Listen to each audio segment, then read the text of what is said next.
And then God remembered Rachel. God listened to her and opened her womb.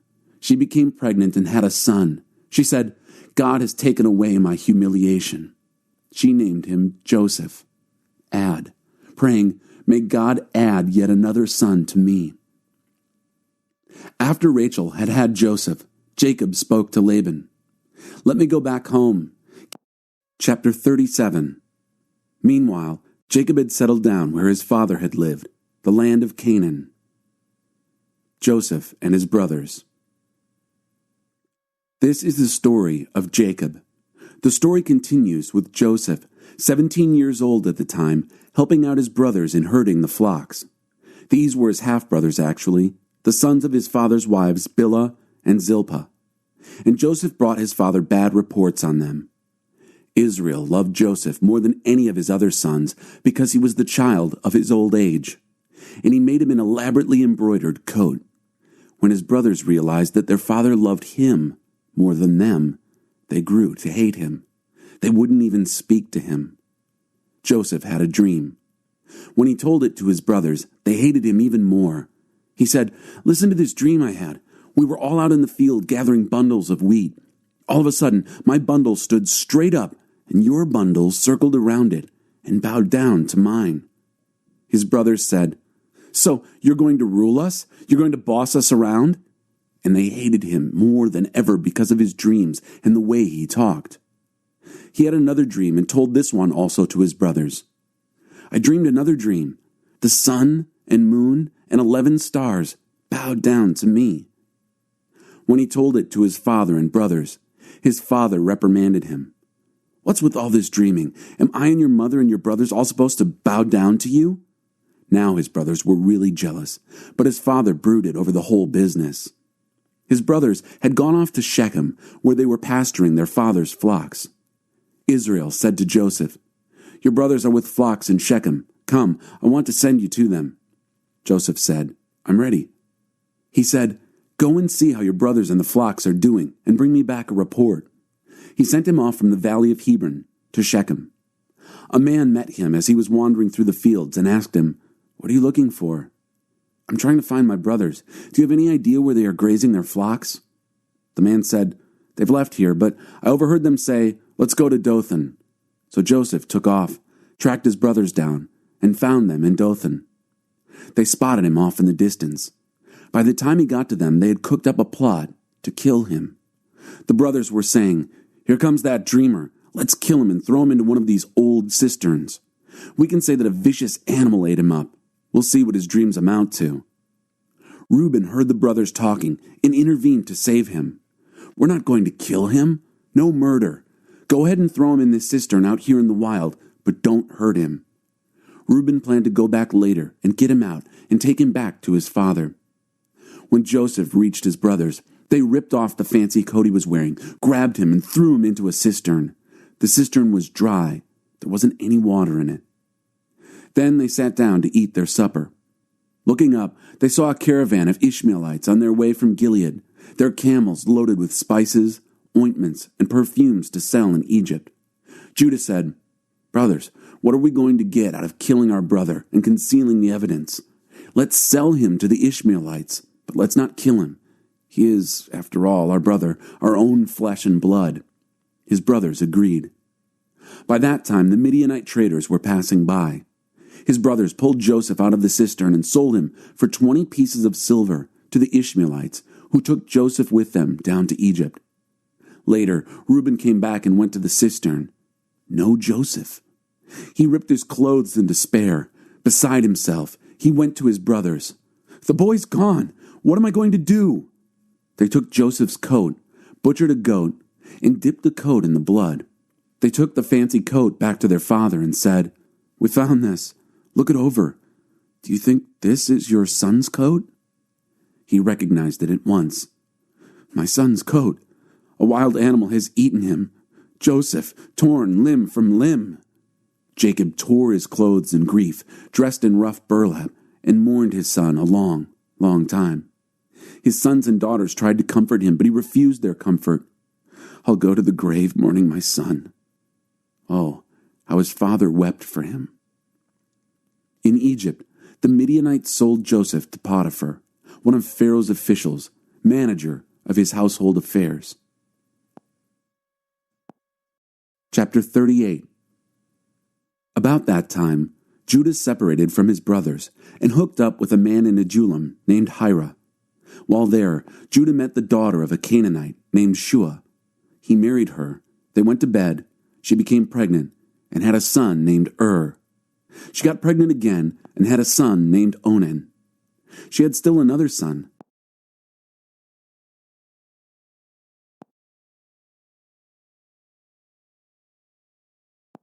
Chapter 39.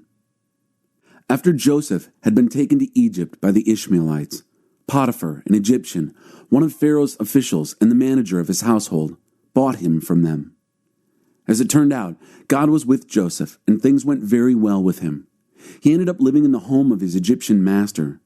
His master recognized that God was with him, saw that God was working for good in everything he did. He became very fond of Joseph and made him his personal aide. He put him in charge of all his personal affairs, turning everything over to him.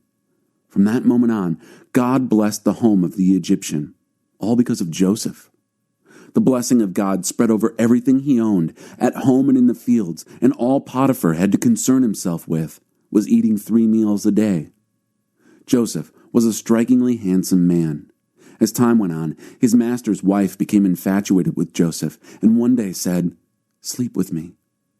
He wouldn't do it. He said to his master's wife, "Look, with me here, my master doesn't give a second thought to anything that goes on here. He's put me in charge of everything he owns. He treats me as an equal. The only thing he hasn't turned over to me is you. You're his wife, after all. How could I violate his trust and sin against God?" She pestered him day after day after day, but he stood his ground. He refused to go to bed with her. On one of these days, he came to the house to do his work, and none of the household servants happened to be there. She grabbed him by his cloak, saying, "Sleep with me." He left his coat in her hand and ran out of the house. When she realized that he had left his coat in her hand and run outside, she called to her house servants, "Look, this Hebrew shows up, and before you know it, he's trying to seduce us. He tried to make love to me, but I yelled as loud as I could. With all my yelling and screaming, he left his coat beside me here and ran outside." She kept his coat right there until his master came home. She told him the same story.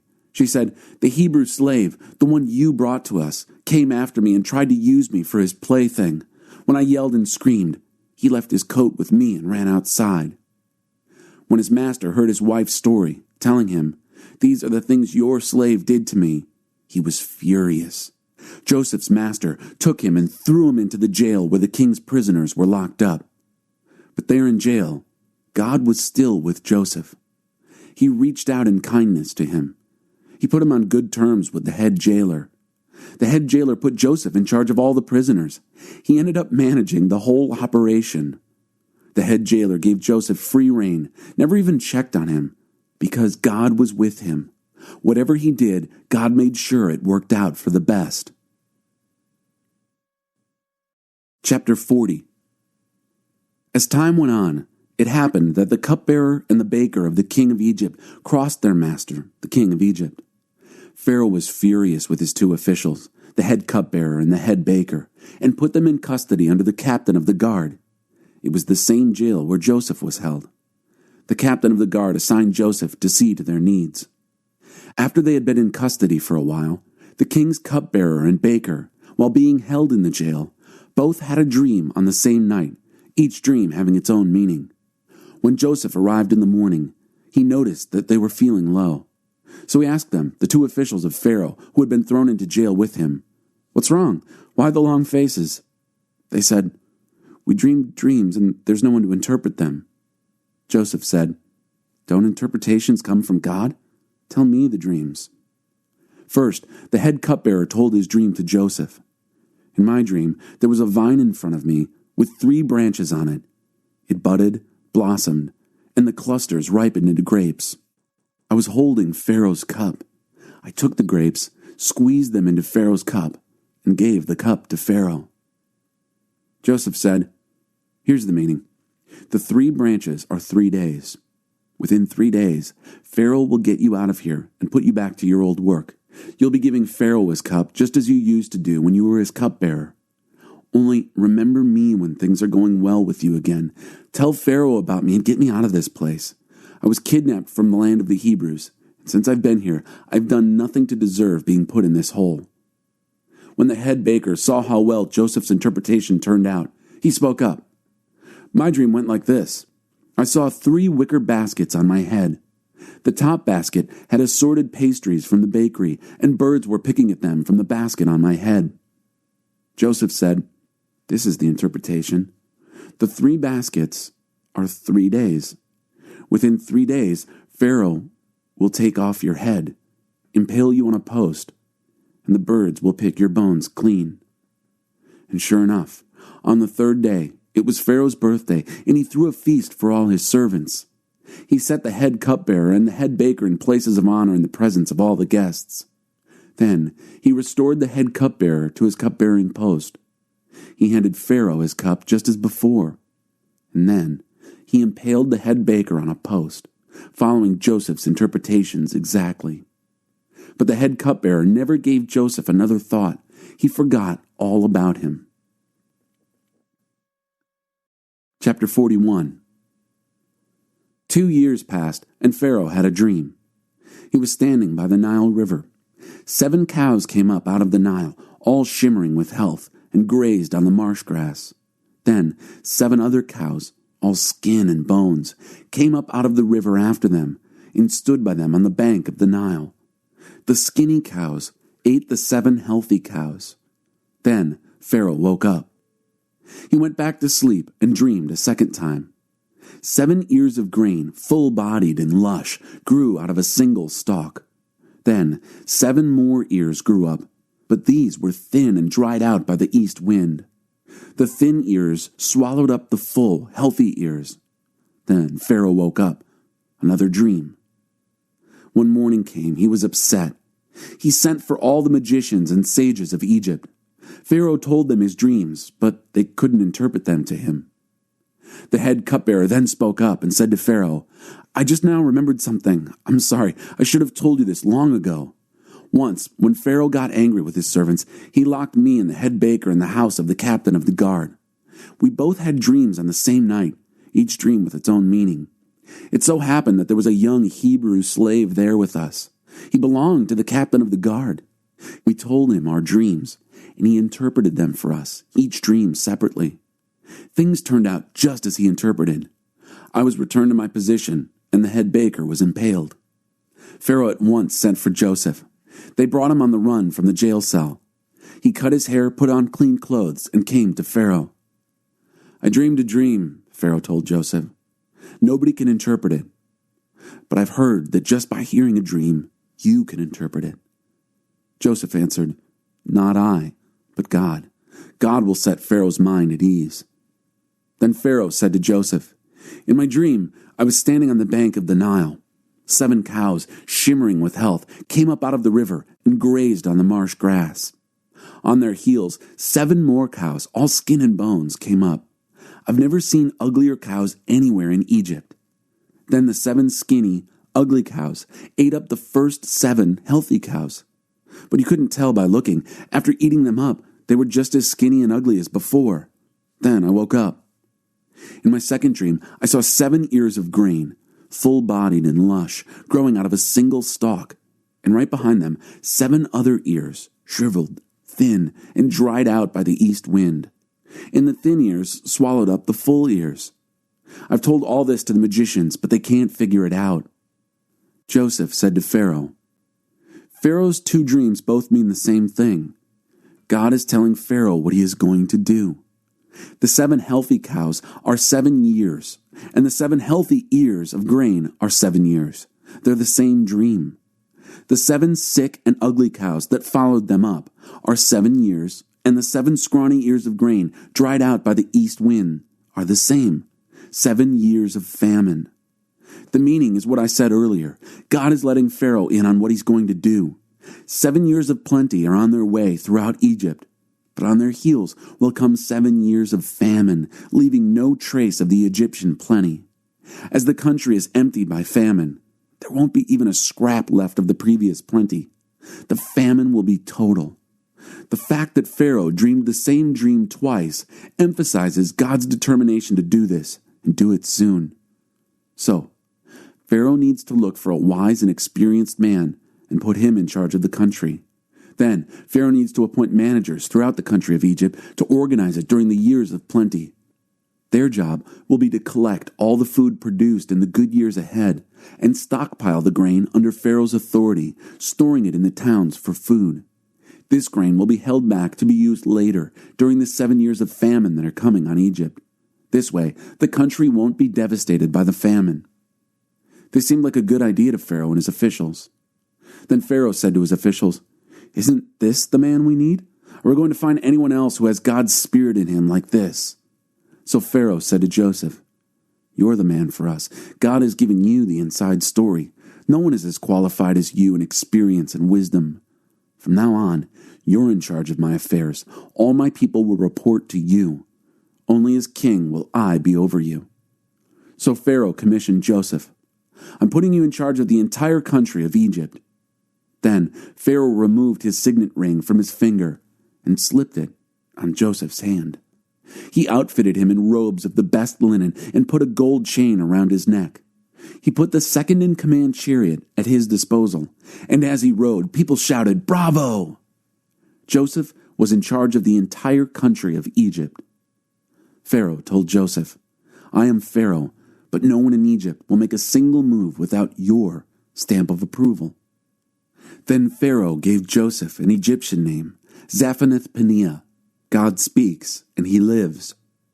He also gave him an Egyptian wife, Asenath, the daughter of Potiphar, the priest of On, Heliopolis. And Joseph took up his duties over the land of Egypt. Joseph was 30 years old when he went to work for Pharaoh, the king of Egypt. As soon as Joseph left Pharaoh's presence, he began his work in Egypt.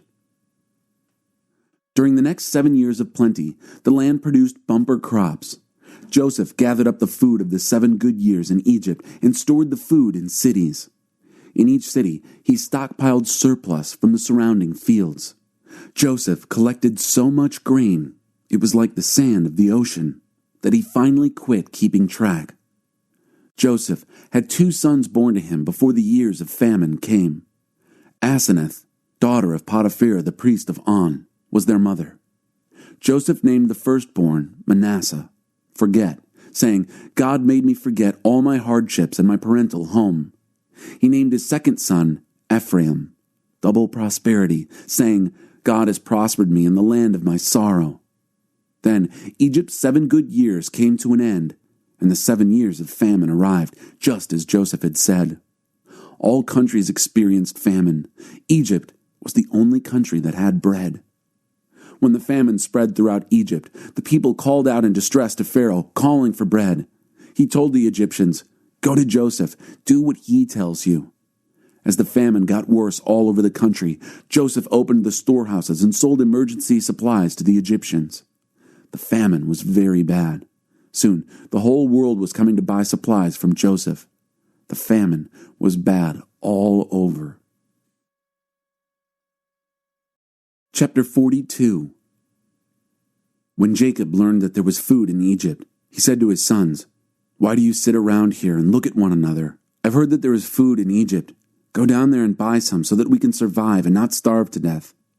10 of Joseph's brothers went down to Egypt to get food. Jacob didn't send Joseph's brother Benjamin with them.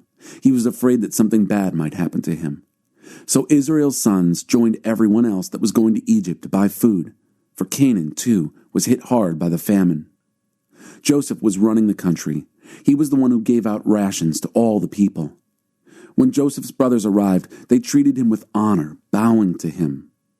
Joseph recognized them immediately, but treated them as strangers and spoke roughly to them. He said, "Where do you come from?" "From Canaan," they said. "We've come to buy food."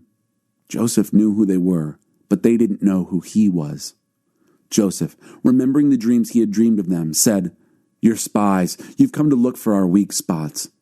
"No, master," they said. "We've only come to buy food. We're all the sons of the same man. We're honest men. We'd never think of spying." He said, "No, you're spies. You've come to look for our weak spots." They said, There were 12 of us brothers, sons of the same father in the country of Canaan. The youngest is with our father, and one is no more." But Joseph said, "It's just as I said, you're spies. This is how I'll test you. As Pharaoh lives, you're not going to leave this place until your younger brother comes here. Send one of you to get your brother while the rest of you stay here in jail. We'll see if you're telling the truth or not. As Pharaoh lives, I say you're spies." Then he threw them into jail for 3 days. On the third day, Joseph spoke to them. "Do this and you'll live. I'm a God-fearing man. If you're as honest as you say you are, one of your brothers will stay here in jail while the rest of you take the food back to your hungry families. But you have to bring your youngest brother back to me, confirming the truth of your speech, and not one of you will die." They agreed. Then they started talking among themselves. "Now we're paying for what we did to our brother. We saw how terrified he was when he was begging us for mercy. We wouldn't listen to him, and now we're the ones in trouble." Reuben broke in. "Didn't I tell you, don't hurt the boy? But no, you wouldn't listen, and now we're paying for his murder." Joseph had been using an interpreter, so they didn't know that Joseph was understanding every word. Joseph turned away from them and cried. When he was able to speak again, he took Simeon and had him tied up, making a prisoner of him while they all watched. Then Joseph ordered that their sacks be filled with grain, that their money be put back in each sack, and that they be given rations for the road. That was all done for them. They loaded their food supplies on their donkeys and set off. When they stopped for the night, one of them opened his sack to get food for his donkey. There, at the mouth of his bag, was his money. He called out to his brothers, "My money has been returned. It's right here in my bag." They were puzzled and frightened. What's God doing to us? When they got back to their father, Jacob, back in the land of Canaan, they told him everything that had happened, saying, "The man who runs the country spoke to us roughly and accused us of being spies. We told him, 'We are honest men and in no way spies. There were 12 of us brothers, sons of one father. One is gone, and the youngest is with our father in Canaan.' But the master of the country said, 'Leave one of your brothers with me. Take food for your starving families, and go. Bring your youngest brother back to me, proving that you're honest men and not spies. And then I'll give your brother back to you, and you'll be free to come and go in this country.' As they were emptying their food sacks, each man came on his purse of money. On seeing their money, they and their father were upset. Their father said to them, 'You're taking everything I've got. Joseph's gone, Simeon's gone, and now you want to take Benjamin. If you have your way, I'll be left with nothing.' Reuben spoke up. 'I'll put my 2 sons in your hands as hostages. If I don't bring Benjamin back, you can kill them. Trust me with Benjamin, I'll bring him back.' But Jacob refused. 'My son will not go down with you. His brother is dead, and he is all I have left. If something bad happens to him on the road, you'll put my gray, sorrowing head in the grave.'" Chapter 43. The famine got worse. When they had eaten all the food they had brought back from Egypt, their father said, "Go back and get some more food." But Judah said, "The man warned us most emphatically, 'You won't so much as see my face if you don't have your brother with you. If you're ready to release our brother to go with us, we'll go down and get you food. But if you're not ready, we aren't going. What would be the use? The man told us, 'You won't so much as see my face if you don't have your brother with you.'" Israel said, "Why are you making my life so difficult? Why did you ever tell the man you had another brother?" They said, "The man pressed us hard, asking pointed questions about our family. 'Is your father alive? Do you have another brother?' So we answered his questions. How did we know that he'd say, 'Bring your brother here'?" Judah pushed his father, Israel. "Let the boy go. I'll take charge of him. Let us go and be on our way. If we don't get going, we're all going to starve to death. We and you and our children too. I'll take full responsibility for his safety. It's my life on the line for his. If I don't bring him back safe and sound, I'm the guilty one. I'll take all the blame." If we had gone ahead in the first place, instead of procrastinating like this, we could have been there and back, twice over. Their father Israel gave in. "If it has to be, it has to be. But do this. Stuff your packs with the finest products from the land you can find and take them to the man as gifts. Some balm and honey, some spices and perfumes, some pistachios and almonds. And take plenty of money. Pay back double what was returned to your sacks. That might have been a mistake. Take your brother and get going. Go back to the man, and may the strong God give you grace in that man's eyes, so that he'll send back your other brother along with Benjamin. For me, nothing's left. I've lost everything." The men took the gifts, double the money, and Benjamin. They lost no time in getting to Egypt and meeting Joseph. When Joseph saw they had Benjamin with them, he told his house steward, "Take these men into the house and make them at home. Butcher an animal and prepare a meal. These men are going to eat with me at noon." The steward did what Joseph had said and took them inside. But they became anxious when they were brought into Joseph's home, thinking, "It's the money. He thinks we ran off with the money on our first trip down here. And now he's got us where he wants us. He's going to turn us into slaves and confiscate our donkeys." So they went up to Joseph's house steward and talked to him in the doorway. They said, "Listen, master, we came down here one other time to buy food. On our way home, the first night out, we opened our bags and found our money at the mouth of the bag, the exact amount we'd paid. We've brought it all back and have plenty more to buy more food with. We have no idea who put the money in our bags." The steward said, "Everything's in order. Don't worry. Your God and the God of your father must have given you a bonus. I was paid in full." And with that, he presented Simeon to them. He then took them inside Joseph's house and made them comfortable, gave them water to wash their feet, and saw to the feeding of their donkeys. The brothers spread out their gifts as they waited for Joseph to show up at noon. They had been told that they were to have dinner with him. When Joseph got home, they presented him with the gifts they had brought and bowed respectfully before him. Joseph welcomed them and said, "And your old father whom you mentioned to me? How is he? Is he still alive?" They said, "Yes, your servant our father is quite well, very much alive." And they again bowed respectfully before him. Then Joseph picked out his brother Benjamin, his own mother's son. He asked, "And is this your youngest brother that you told me about?"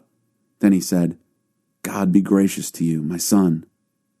Deeply moved on seeing his brother and about to burst into tears, Joseph hurried out into another room and had a good cry.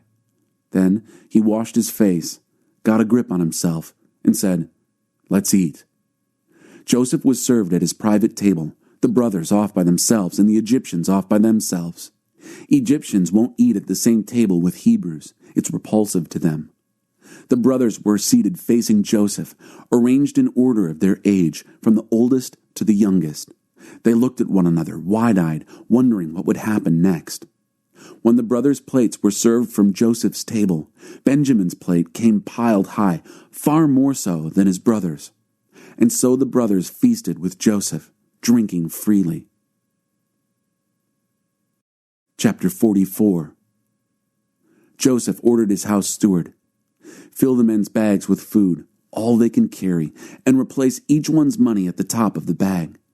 Then put my chalice, my silver chalice, in the top of the bag of the youngest, along with the money for his food." He did as Joseph ordered. At break of day, the men were sent off with their donkeys. They were barely out of the city when Joseph said to his house steward, "Run after them. When you catch up with them, say, 'Why did you pay me back evil for good? This is the chalice my master drinks from. He also uses it for divination. This is outrageous.'" He caught up with them and repeated all this word for word. They said, "What is my master talking about? We would never do anything like that. Why, the money we found in our bags earlier, we brought back all the way from Canaan. Do you think we'd turn right around and steal it back from your master? If that chalice is found on any of us, he'll die, and the rest of us will be your master's slaves." The steward said, "Very well then, but we won't go that far. Whoever is found with the chalice will be my slave. The rest of you can go free." They outdid each other in putting their bags on the ground and opening them up for inspection. The steward searched their bags, going from oldest to youngest. The chalice showed up in Benjamin's bag. They ripped their clothes in despair, loaded up their donkeys, and went back to the city. Joseph was still at home when Judah and his brothers got back. They threw themselves down on the ground in front of him. Joseph accused them. How can you have done this? You have to know that a man in my position would have discovered this." Judah, as spokesman for the brothers, said, "What can we say, Master? What is there to say? How can we prove our innocence? God is behind this, exposing how bad we are. We stand guilty before you and ready to be your slaves. We're all in this together, the rest of us as guilty as the one with the chalice." "I'd never do that to you," said Joseph. "Only the one involved with the chalice will be my slave. The rest of you are free to go back to your father." Judah came forward. He said, "Please, Master, can I say just one thing to you? Don't get angry. Don't think I'm presumptuous. You're the same as Pharaoh as far as I'm concerned. You, Master, asked us, 'Do you have a father and a brother?' And we answered honestly, 'We have a father who is old and a younger brother who was born to him in his old age. His brother is dead, and he is the only son left from that mother. And his father loves him more than anything. Then you told us, 'Bring him down here so I can see him.' We told you, Master, that it was impossible. The boy can't leave his father. If he leaves, his father will die. And then you said, 'If your youngest brother doesn't come with you, you won't be allowed to see me.' When we returned to our father, we told him everything you said to us. So when our father said, 'Go back and buy some more food,' we told him flatly, 'We can't. The only way we can go back is if our youngest brother is with us. We aren't allowed to even see the man if our youngest brother doesn't come with us.' Your servant, my father, told us, 'You know very well that my wife gave me 2 sons. One turned up missing. I concluded that he'd been ripped to pieces. I've never seen him since. If you now go and take this one and something bad happens to him, you'll put my old, gray, grieving head in the grave for sure. And now, can't you see that if I show up before your servant, my father, without the boy, this son with whom his life is so bound up, the moment he realizes the boy is gone, he'll die on the spot. He'll die of grief, and we, your servants who are standing here before you, will have killed him. And that's not all. I got my father to release the boy to show him to you by promising, if I don't bring him back, I'll stand condemned before you, Father, all my life. So let me stay here as your slave, not this boy. Let the boy go back with his brothers. How can I go back to my father if the boy is not with me? Oh, don't make me go back and watch my father die in grief." Chapter 45. Joseph couldn't hold himself in any longer, keeping up a front before all his attendants. He cried out, "Leave! Clear out! Everyone, leave!" So there was no one with Joseph when he identified himself to his brothers. But his sobbing was so violent that the Egyptians couldn't help but hear him. The news was soon reported to Pharaoh's palace. Joseph spoke to his brothers. "I am Joseph. Is my father really still alive?" But his brothers couldn't say a word. They were speechless. They couldn't believe what they were hearing and seeing. "Come closer to me," Joseph said to his brothers. They came closer. "I am Joseph, your brother, whom you sold into Egypt. But don't feel badly. Don't blame yourselves for selling me. God was behind it. God sent me here ahead of you to save lives. There has been a famine in the land now for 2 years. The famine will continue for 5 more years, neither plowing nor harvesting. God sent me on ahead to pave the way and make sure there was a remnant in the land, to save your lives in an amazing act of deliverance. So you see, it wasn't you who sent me here, but God. He set me in place as a father to Pharaoh, put me in charge of his personal affairs, and made me ruler of all Egypt. Hurry back to my father. Tell him, your son Joseph says, I am master of all of Egypt. Come as fast as you can and join me here. I'll give you a place to live in Goshen, where you'll be close to me. You, your children, your grandchildren, your flocks, your herds, and anything else you can think of. I'll take care of you there completely. There are still 5 more years of famine ahead. I'll make sure all your needs are taken care of, you and everyone connected with you. You won't want for a thing. Look at me. You can see for yourselves, and my brother Benjamin can see for himself that it's me, my own mouth, telling you all this. Tell my father all about the high position I hold in Egypt. Tell him everything you've seen here. But don't take all day. Hurry up and get my father down here." Then Joseph threw himself on his brother Benjamin's neck and wept, and Benjamin wept on his neck. He then kissed all his brothers and wept over them. Only then were his brothers able to talk with him. The story was reported in Pharaoh's palace. Joseph's brothers have come. It was good news to Pharaoh and all who worked with him. Pharaoh said to Joseph, "Tell your brothers, this is the plan. Load up your pack animals, go to Canaan, get your father and your families and bring them back here. I'll settle you on the best land in Egypt. You'll live off the fat of the land. Also tell them this. Here's what I want you to do. Take wagons from Egypt to carry your little ones and your wives and load up your father and come back. Don't worry about having to leave things behind. The best in all of Egypt will be yours." And they did just that, the sons of Israel. Joseph gave them the wagons that Pharaoh had promised and food for the trip. He outfitted all the brothers in brand new clothes, but he gave Benjamin 300 pieces of silver and several suits of clothes. He sent his father these gifts: 10 donkeys loaded with Egypt's best products, and another 10 donkeys loaded with grain and bread, provisions for his father's journey back. Then he sent his brothers off. As they left, he told them, "Take it easy on the journey. Try to get along with each other." They left Egypt and went back to their father Jacob in Canaan. When they told him, "Joseph is still alive, and he's the ruler over the whole land of Egypt," he went numb. He couldn't believe his ears. But the more they talked, telling him everything that Joseph had told them, and when he saw the wagons that Joseph had sent to carry him back, the blood started to flow again. Their father Jacob's spirit revived. Israel said, "I've heard enough. My son Joseph is still alive. I've got to go and see him before I die." Chapter 46. So Israel set out on the journey with everything he owned. He arrived at Beersheba and worshipped, offering sacrifices to the God of his father Isaac. God spoke to Israel in a vision that night. "Jacob, Jacob." "Yes," he said, "I'm listening." God said, "I am the God of your father. Don't be afraid of going down to Egypt. I'm going to make you a great nation there. I'll go with you down to Egypt. I'll also bring you back here. And when you die, Joseph will be with you. With his own hand, he'll close your eyes." Then Jacob left Beersheba.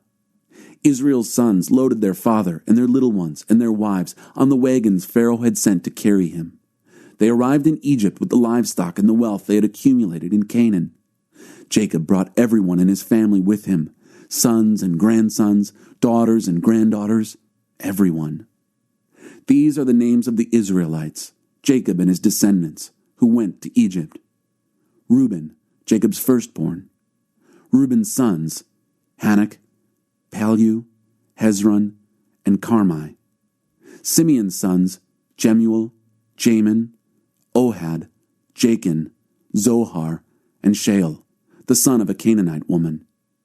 Levi's sons, Gershon, Kohath, and Merari. Judah's sons, Onan, Shelah, Perez, and Zerah. And Onan had already died in the land of Canaan. The sons of Perez were Hezron and Hamel. Issachar's sons, Tola, Pua, Jashub, and Shimron. Zebulun's sons, Sered, Elon, and Jaleel. These are the sons that Leah bore to Jacob in Paddan Aram. There was also his daughter Dinah.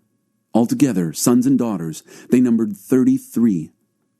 Gad's sons, Zephon, Haggai, Shunai, Esbon, Eri, Erodi, and Areli. Asher's sons, Imnah, Ishva, Ishvi, and Beriah. Also, their sisters Serah, and Beriah's sons, Heber, and Machal. These are the children that Zilpah, the maid that Laban gave to his daughter Leah, bore to Jacob, 16 of them. The sons of Jacob's wife Rachel were Joseph and Benjamin. Joseph was the father of 2 sons, Manasseh and Ephraim, from his marriage to Asenath, daughter of Potiphar, priest of On. They were born to him in Egypt. Benjamin's sons were Bela, Becher, Ashbel, Yira, Naaman, Ehi, Rosh, Muppim, Huppim, and Ard. These are the children born to Jacob through Rachel, 14. Dan's son, Husham.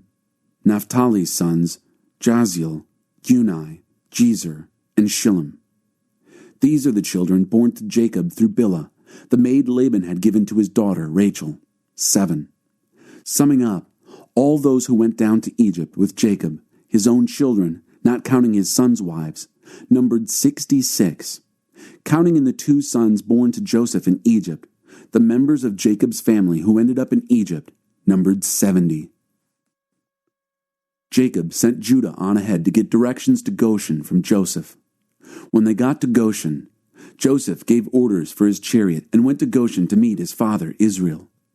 The moment Joseph saw him, he threw himself on his neck and wept. He wept a long time. Israel said to Joseph, "I'm ready to die.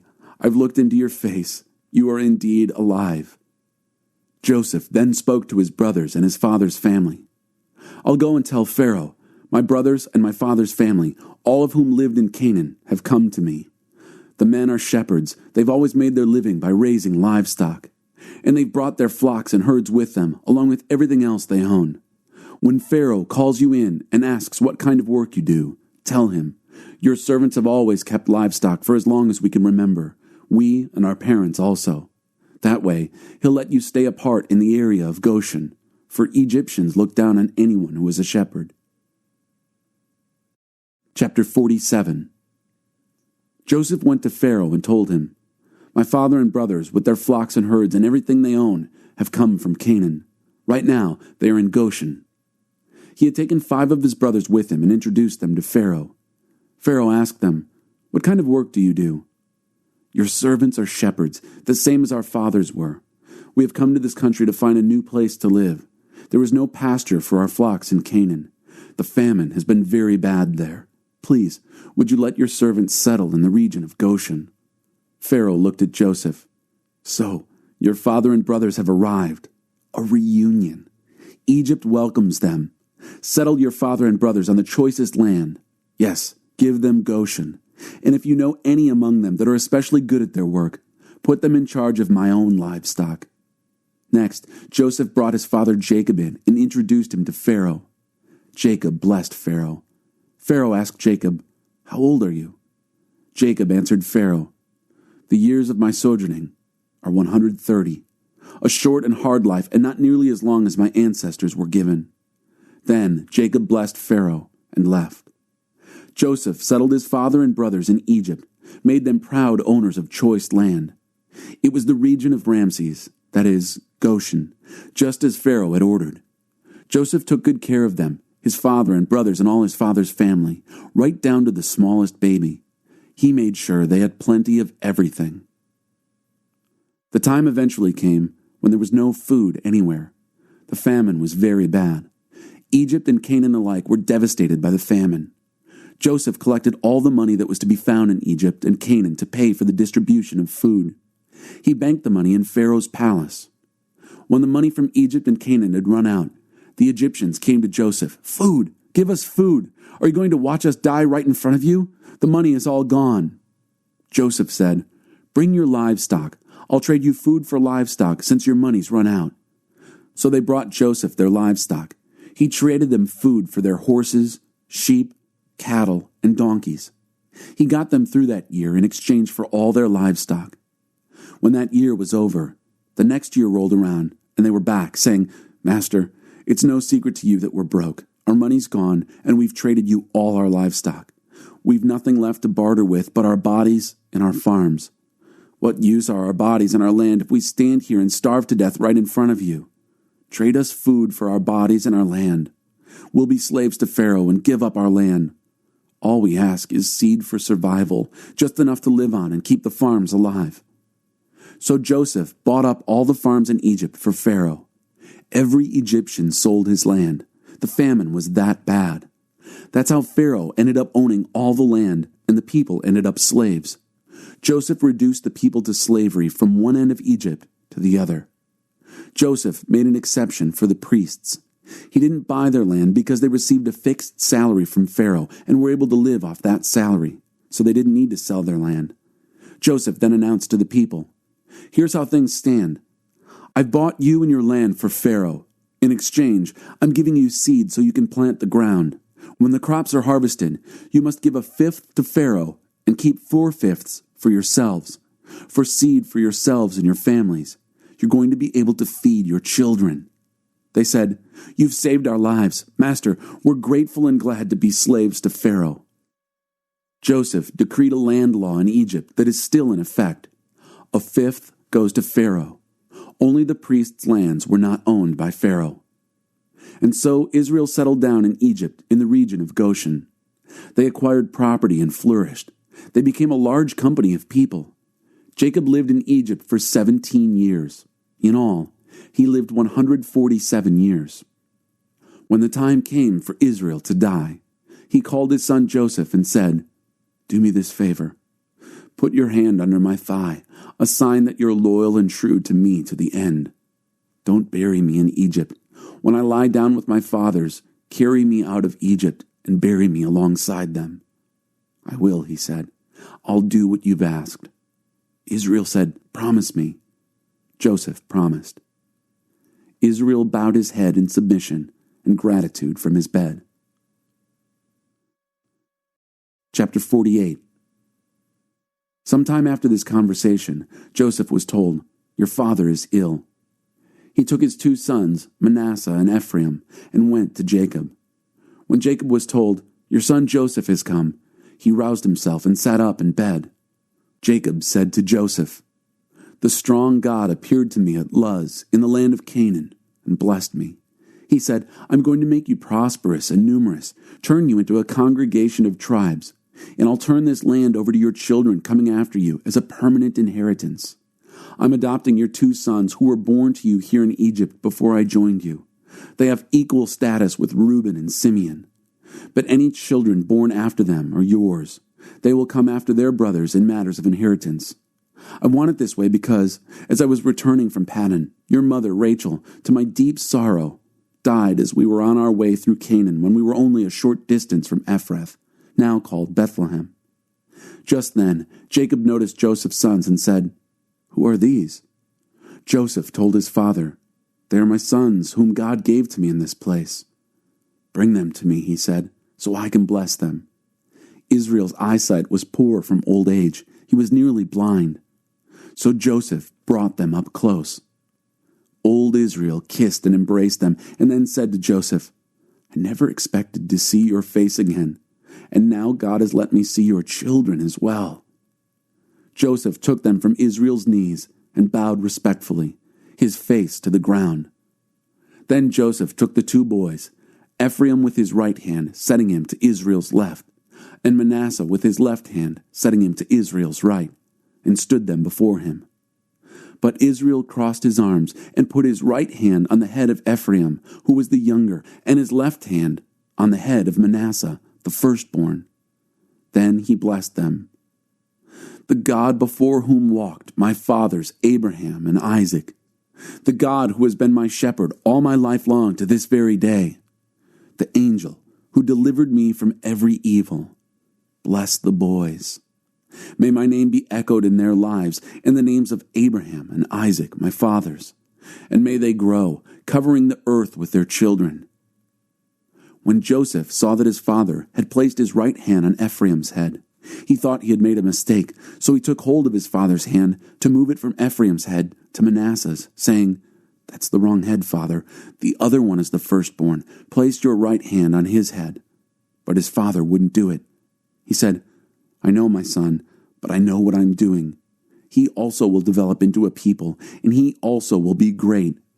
But his younger brother will be even greater, and his descendants will enrich nations." Then he blessed them both. "Israel will use your names to give blessings. May God make you like Ephraim and Manasseh." In that he made it explicit. He put Ephraim ahead of Manasseh. Israel then said to Joseph, "I'm about to die. God be with you and give you safe passage back to the land of your fathers. As for me, I'm presenting you, as the first among your brothers, the ridge of land I took from Amorites with my sword and bow." Chapter 49. Jacob called his sons and said, "Gather around. I want to tell you what you can expect in the days to come. Come together. Listen, sons of Jacob. Listen to Israel, your father. Reuben, you're my firstborn, my strength, first proof of my manhood, at the top in honor and at the top in power. But like a bucket of water spilled, you'll be at the top no more. Because you climbed into your father's marriage bed, mounting that couch, and you defiled it. Simeon and Levi are two of a kind, ready to fight at the drop of a hat. I don't want anything to do with their vendettas, want no part in their bitter feuds. They kill men in fits of temper, slash oxen on a whim. A curse on their uncontrolled anger, on their indiscriminate wrath. I'll throw them out with the trash. I'll shred and scatter them like confetti throughout Israel. You, Judah, your brothers will praise you. Your fingers on your enemy's throat, while your brothers honor you. You're a lion's cub, Judah, home fresh from the kill, my son. Look at him, crouched like a lion, king of beasts. Who dares mess with him? The scepter shall not leave Judah. He'll keep a firm grip on the command staff until the ultimate ruler comes and the nations obey him. He'll tie up his donkey to the grapevine, his purebred prize to a sturdy branch. He will wash his shirt in wine and his cloak in the blood of grapes. His eyes will be darker than wine, his teeth whiter than milk. Zebulun settles down on the seashore. He's a safe harbor for ships, right alongside Sidon. Issachar is one tough donkey, crouching between the corrals. When he saw how good the place was, how pleasant the country, he gave up his freedom and went to work as a slave. Dan will handle matters of justice for his people.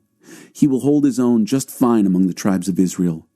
Dan is only a small snake in the grass, a lethal serpent in ambush by the road when he strikes a horse in the heel and brings its huge rider crashing down.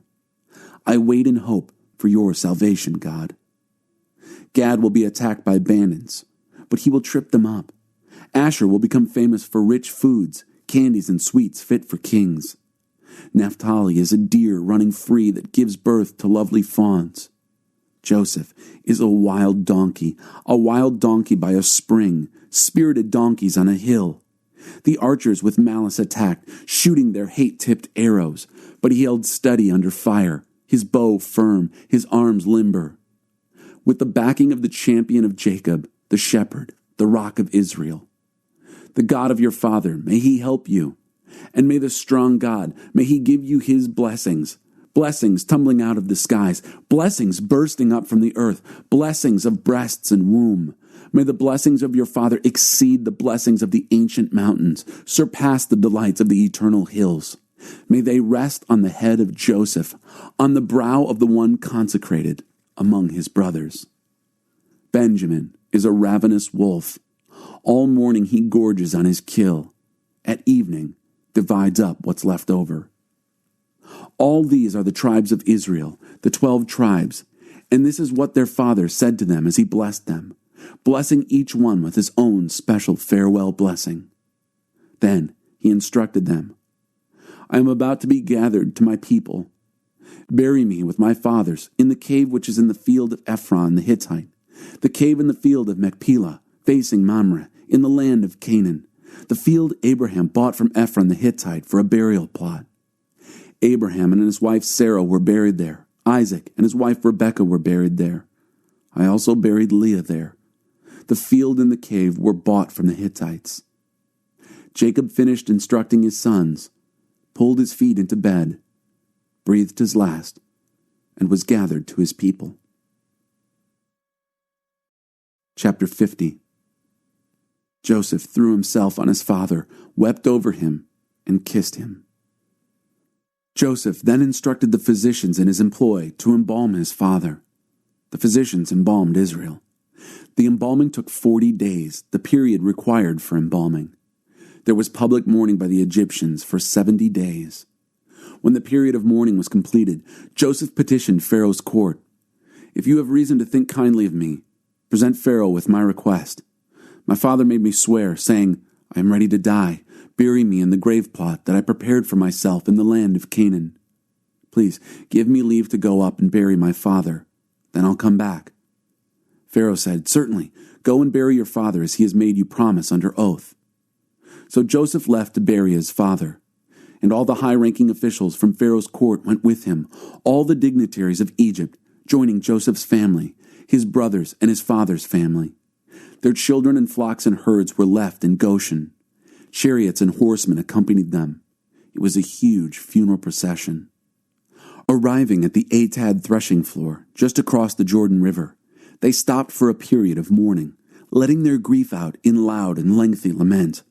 For 7 days, Joseph engaged in these funeral rites for his father.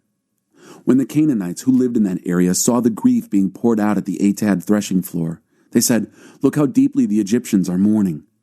That is how the site at the Jordan got the name Abel Mizraim, Egyptian lament. Jacob's sons continued to carry out his instructions to the letter. They took him on into Canaan and buried him in the cave in the field of Machpelah, facing Mamre, the field that Abraham had bought as a burial plot from Ephron the Hittite. After burying his father, Joseph went back to Egypt. All his brothers who had come with him to bury his father returned with him. After the funeral, Joseph's brothers talked among themselves. "What if Joseph is carrying a grudge and decides to pay us back for all the wrong we did him?" So they sent Joseph a message. "Before his death, your father gave this command. Tell Joseph, forgive your brother's sin, all that wrongdoing. They did treat you very badly. Will you do it? Will you forgive the sins of the servants of your father's God?" When Joseph received their message, he wept.